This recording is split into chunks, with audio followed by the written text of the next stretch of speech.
Hello everyone. So I started this channel about a month ago, hoping to make some connection in the poker community because I play poker online, but I don't use the forums. I don't have connections to the poker community, so I cannot do it solo. I named the channel The Honest Poker Bear because I intend to be very truthful with people who play poker, especially the ones who are new to poker. There's a lot of kind of like misinformation about poker. For example, you rarely hear someone telling someone maybe they should stop. They always tell them what they should do to win. And there's almost always this vibe where it feels like everyone who's involved in some kind of a poker channel or a poker um, forum, it's almost like everyone is believing that everyone in there is also a winner. It's like, where are the losers then? Kind of thing. And all kind of other stuff regarding the psychology of poker, how it's going to affect your personal life and so on.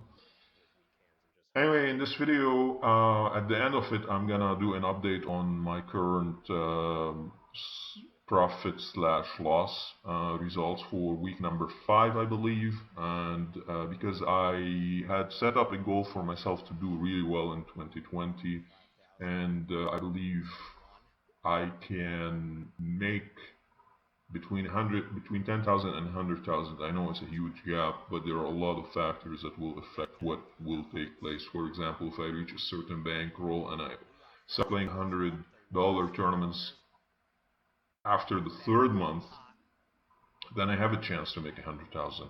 But if this takes me 8 months, for example, then I don't really have a chance to make 100,000 or more because there are also things like, let's say, bad beats. My bankroll is at a certain point, I might start playing tables that have huge bad beat price, and I might be part of it, and that will also be included in my success because I put myself in that situation, and so on. In this video, I'm going to talk about Phil Galfond versus Venividi challenge. Now, for those of you who don't know who Phil Galfond is, at the peak of the poker boom, he was kind of like the guy to listen to.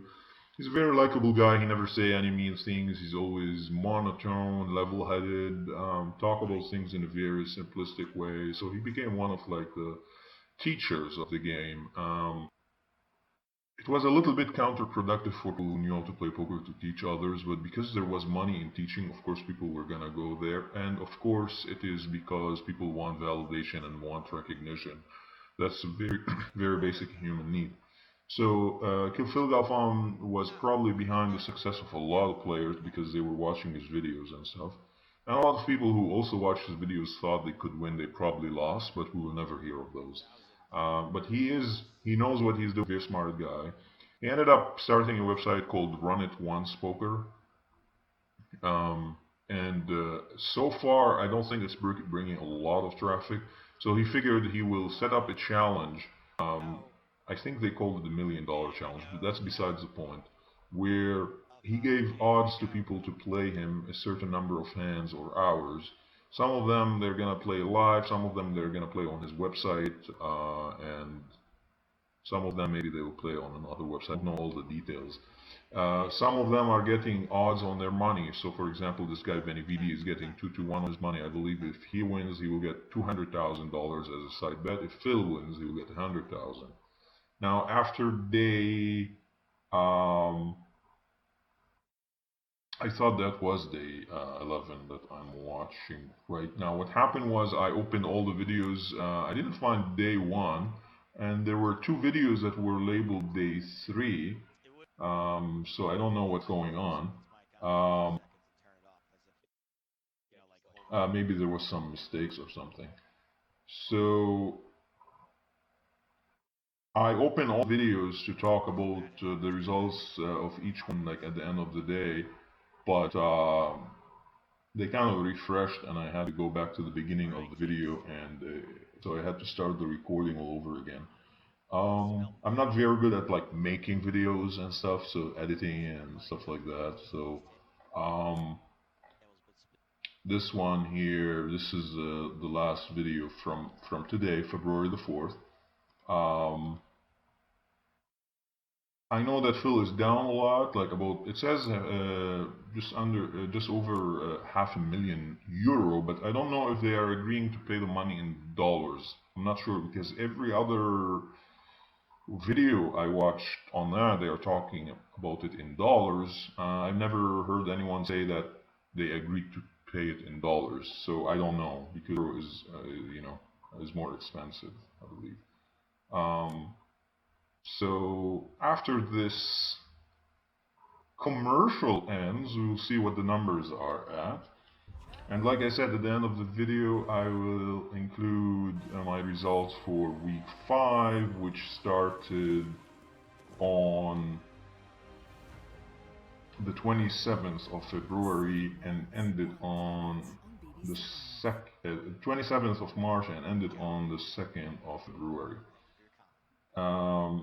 Now here, it seems like after day 11, Phil Galfond is down 582,000 euro, 600,000 euro as this just updated, and for the session he's down 46,000 euro. I think in 11 days Phil had only one winning day of about 13,000 euro.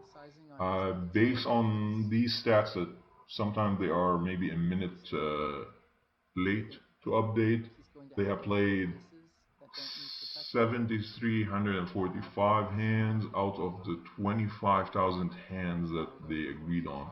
I don't know if a player has the option to just stop the challenge whenever they want and pay the side bet. I'm not sure about that detail. It is going to be very, very difficult for Phil to come back from this challenge. It's a lot more difficult to play when you are losing, and now he's gonna know that he has to catch up to that number. Now maybe Phil is, well, I know he's a smart guy, so maybe he's smart enough to cut his losses. In other words, just play every hand without thinking that he's gonna lose the 200,000 because side bet. Because if he starts chasing it, that he's gonna lose a lot more trying to chase it. Right now, just from the regular losses, like during the hands, he's down 600,000 buy-in. Now every buy-in is 20,000 euro, and that's 30 buy-ins. Yeah, 30 buy-ins, so that's a lot. And they are about 1/3 in. Like they played about 1/3 of the total hands of 25,000 hands. So I don't know. I don't want to make any predictions or anything like that. Who knows how this will go? A lot of people are rooting for Phil Galfond, obviously. Venividi, no one knows much about him. Like I haven't found any information about him, and I didn't necessarily dig deep to find that out or anything. I don't really care. But maybe one day we'll find out exactly who he is. But for now, that would be all. Hopefully, stay tuned to find out how I'm doing with my challenge. And yeah, that would be all. I continue to plan to upload videos every Tuesday. And if the channel grows, who knows where I'll take it from there. For now, it's more like a personal vlog for me to keep track of how I'm doing and keep myself in check. That would be all for now. Until next week, take care. Bye bye. Bama Lamb wants to know, can you guys comment on why you think Phil's bluffs get picked off so easily? I have a very uneducated guess, which I will not say. And I will let Chris. Alright, so how did we do this week? This week, I just realized on my main site, I did not play very many tournaments, which is disappointing. I guess there were days where I barely played and days where I played very little. That's kind of disappointing. But sometimes that happens because I know I'm doing really well in a tournament and I want to focus on it and I stop adding tournaments. Not to mention that the site I play on doesn't have a whole lot of tournaments anyway, unless you want to play all the buy-ins, which I'm not going to do now because my main commitment now is bankroll management. Anyway, I played 31 tournaments. I made the money 5 times. I started the week at 345 38. I ended the week at 470.16. So I made $124.78. On my secondary site, which I consistently do well on, I played 27 tournaments. I made the money 14 times. I came fourth once, third once, second 7 times, and first 5 times.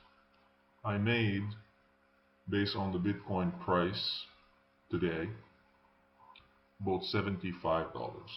And I played mostly tournaments. And on my first site